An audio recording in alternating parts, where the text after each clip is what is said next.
आइए देखते हैं पॉलिटी के कुछ महत्वपूर्ण पॉइंट। राष्ट्रीय एकीकरण, कश्मीर का विलय।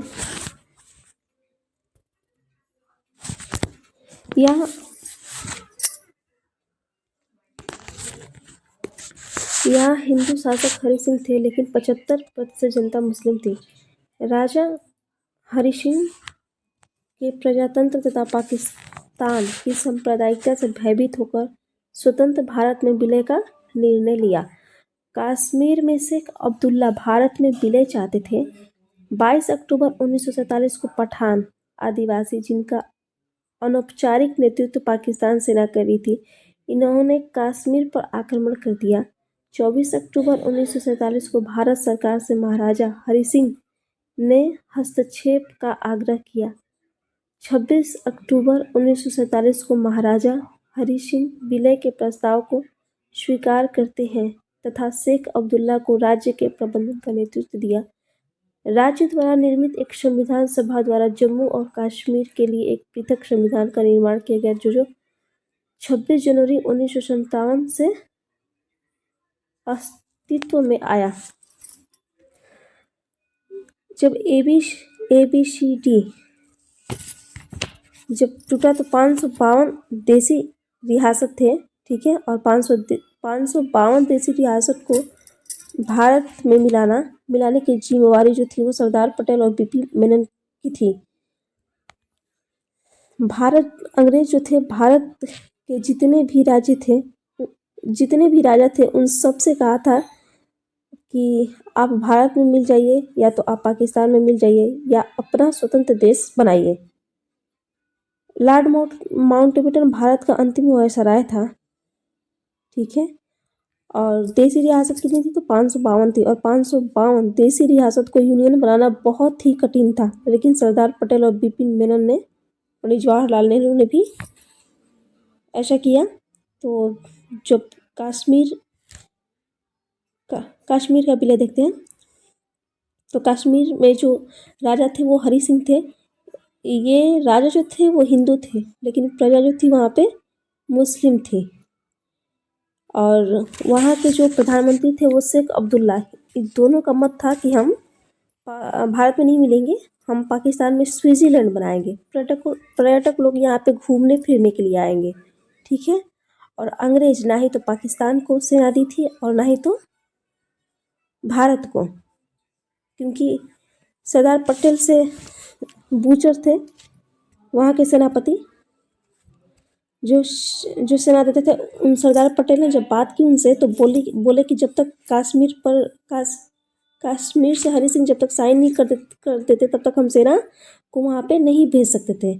और जिन्ना की भी प्रॉब्लम यही थी, तो जिन्ना बोला कि सैनिक नहीं जा सकते, वो क्या आतंकवादियों को कश्मीर में भेज देता है और बहुत बुरी तरह से, मतलब वहाँ पे बहुत बुरी तरह से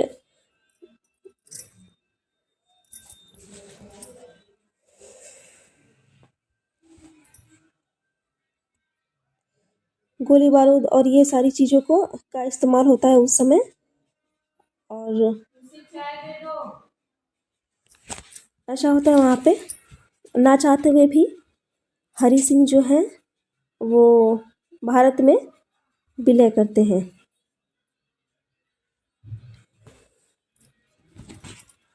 अब हो जाता है जूनागढ़, ठीक है। पाकिस्तान में उस समय औरतों और लड़कियों के साथ भी बहुत अभद्र व्यवहार होता है। आतंकवादी बहुत अभद्र व्यवहार करते हैं वहाँ पे उस समय।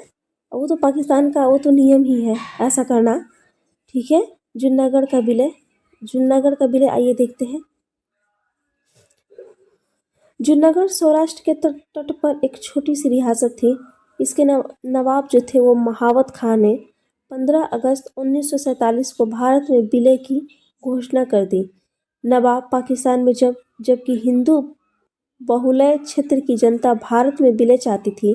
भारत सरकार ने जनवरी 1948 में जनमत संग्रह के द्वारा जूनागढ़ का भारत में विलय कर लिया गया। ये भी मिलना नहीं चाहते थे, जो महावत खां थे ये भी मिलना नहीं चाहते थे भारत में। तो ये ये 1200 कुत्ते भारत से लेकर गए कहाँ पे, पाकिस्तान। बंदरगाह पे इनका जिन्ना वेट कर रहे थे। तो जिन्ना सोचे कि बहुत ज़्यादा धन दौलत लेकर आया था, लेकिन बेचारा ये लेकर गया था 1200 कुत्ते यहाँ से। और उन्हें सुबह शाम पाकिस्तान टहलाते और घुमाने लेकर जाता। जिन्ना सर पे हाथ रख लिया पूरा, लेकिन रखने से क्या फ़ायदा। हैदराबाद का विलय, निजाम उस्मान अली खां, यहाँ की 84% आबादी हिंदू थी। हैदराबाद के निजाम स्वतंत्र रहना चाहते थे, लेकिन यहाँ की जनता भारत में विलय चाहती थी। ये बहुत धनी मनी थे हैदराबाद में जो निजाम थे। 13 सितंबर 1948 को भारतीय सेना ने हैदराबाद पर ऑपरेशन पोलो के तहत कार्यवाही प्रारंभ की। 17 सितंबर 1948 को हैदराबाद रियासत का भारत में विलय कर दिया गया। गोवा या दमन दीव एवं दादर नगर हवेली का विलय। इन पर आज़ादी के 14 वर्ष बाद तक पुर्तगालियों का आधिपत्य रहा। 2 दिसंबर 1961 को भारतीय सेना ने ऑपरेशन विजय अभियान प्रारंभ किया। 19 दिसंबर 1961 को पुर्तगाली गवर्नर मैन्यू वास्को डे सिल्वा ने आत्मसमर्पण कर दिया और गोवा या दमन दीव तथा दादर नगर हवेली भी भारत का अभिन्न अंग बन गया। 19 दिसंबर को गोवा मुक्ति दिवस मनाया जाता है। लक्षद्वीप, लक्षद्वीप मिनिकॉय और अमिनदीवी द्वीप समूह का नाम लक्षद्वीप, मिनिकॉय और अमनदीव द्वीप समूह नाम परिवर्तन अधिनियम द्वारा लक्षद्वीप कर दिया गया तथा इसकी राजधानी करावती बनाई गई। अगला पॉइंट देखते हैं।